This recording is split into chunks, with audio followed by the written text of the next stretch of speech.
In my ever-expanding efforts to make healthier meals, we're going to change coconut milk out for heavy cream to make this soup. Obviously, the first ingredient in a cream of mushroom soup is mushrooms. I've got a half pound here. I've got a mix of what cremini, or what your grocery store will call baby bellas, oysters, and some shiitakes down in there. It's about a half a pound. And we're going to give some of this a rough chop. We're going to leave a few of these whole like that, just sliced, just for presentation's sake. Pan is on the stove, medium heat. Going to go with about 2 tablespoons of some olive oil.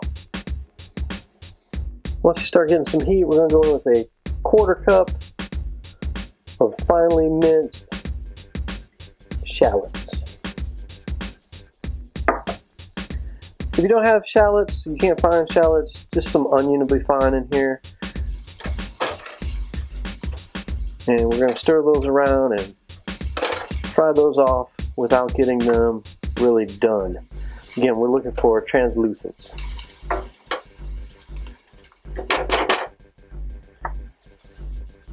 We're going to go ahead and give that 3 medium-ish cloves of garlic.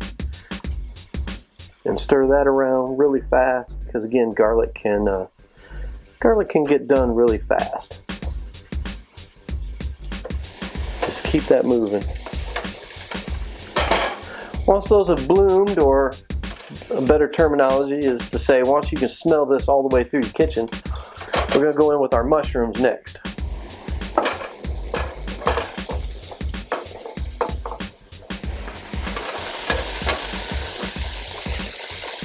Now, mushrooms tend to soak up cooking liquid pretty quick, so if you need to, keep your olive oil on hand, and you can always give it another splash.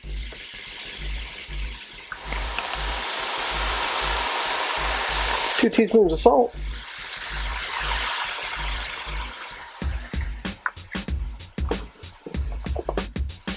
And that will help draw some of the moisture out of those mushrooms. Now, we're starting to stick here on the pan, and that's fine. We are going to deglaze this with some white wine.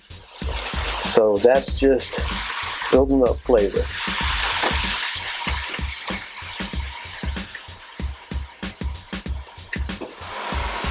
We'll give that about a teaspoon of black pepper.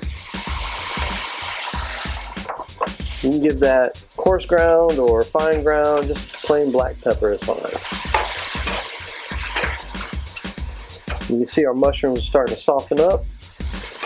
They're starting to release some of that juice, and that's starting to deglaze the pan.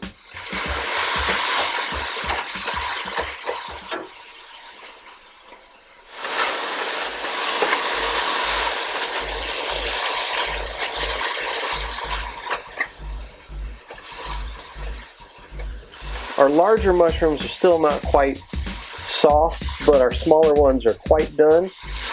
They've given off a little bit of moisture. So now we're going to hit them with a teaspoon of thyme and a teaspoon of rosemary.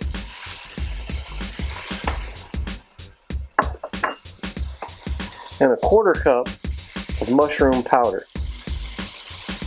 And it looks like a lot, but it won't be. The mushroom powder will actually help to soak up some of those juices. You can see them starting to soak up those juices already. And it'll help to thicken this.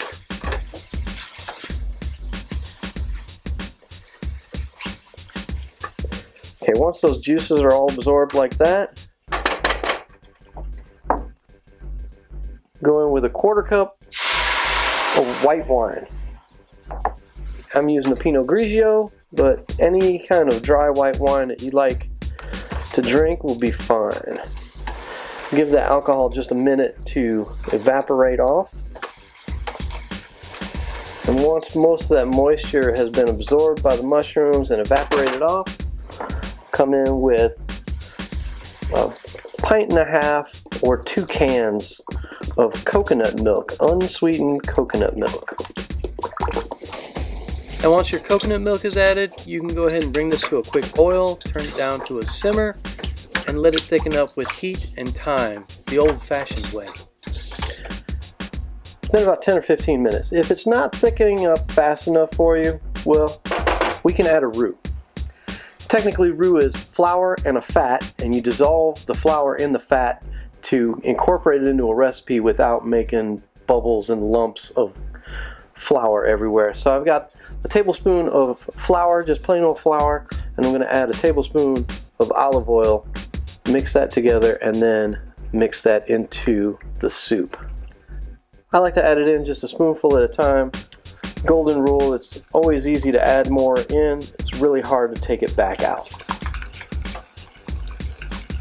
And you can add roux until it's the desired thickness, but make sure to give it a couple of minutes to let that raw flour taste cook out. Now I'm having to bring out the dry erase board to do these numbers. Usually you do this with heavy cream, changing over to coconut milk per cup of soup. Carb count doesn't change too much, but watch what happens when we do the fat. It's only about a third of the fat of heavy cream, and because of that, these calories kind of take a nosedive, and that means we can eat more cream of mushroom soup, and that's never a bad thing.